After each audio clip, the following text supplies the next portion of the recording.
भगवान श्री कृष्ण ने जब मोहिनी रूप धारण किया तो उनके सौंदर्य पर 33 करोड़ देवता मोहित हो गए।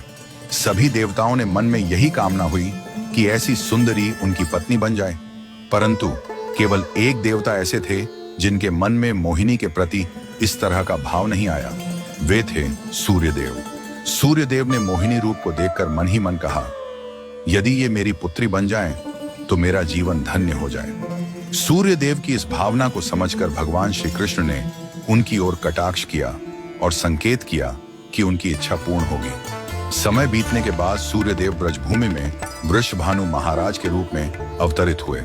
वृषभानु जी ने तपस्या की और ब्रह्मा जी से प्रार्थना की कि उन्हें ठाकुर जी की पुत्री के रूप में प्राप्ति हो। ब्रह्मा जी ने उनकी प्रार्थना को श्री हरि तक पहुंचाया।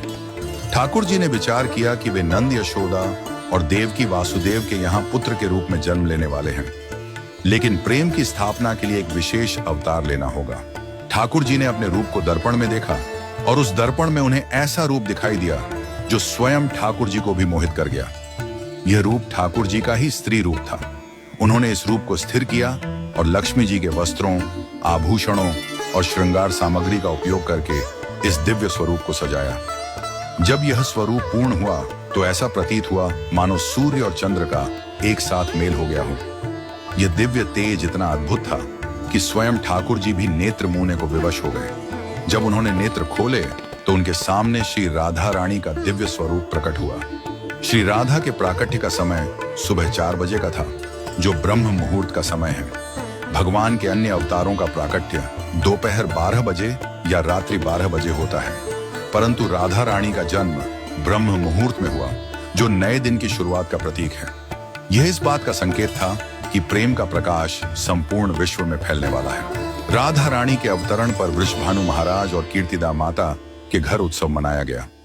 सभी गोप गोपियां ब्रजवासी आनंद में झूम उठे, लेकिन एक अद्भुत घटना ने सबको चकित कर दिया। राधा रानी अपनी आंखें नहीं खोल रही थीं। वृषभानु महाराज और माता कीर्तिदा इस बात को लेकर चिंतित हो गए। कई साधु संत और विद्वान उनके दर्शन करने आए, लेकिन किसी के भी प्रयास से राधा रानी ने अपनी आंखें नहीं खोली। तभी देवताओं के आग्रह पर नारद मुनि वहां आए। उन्होंने राधा रानी के पास बैठकर उनकी स्तुति की। नारद मुनि ने जैसे ही स्तुति गाई, राधा रानी ने पहली बार अपनी दिव्य नेत्रों से नारद मुनि की ओर देखा।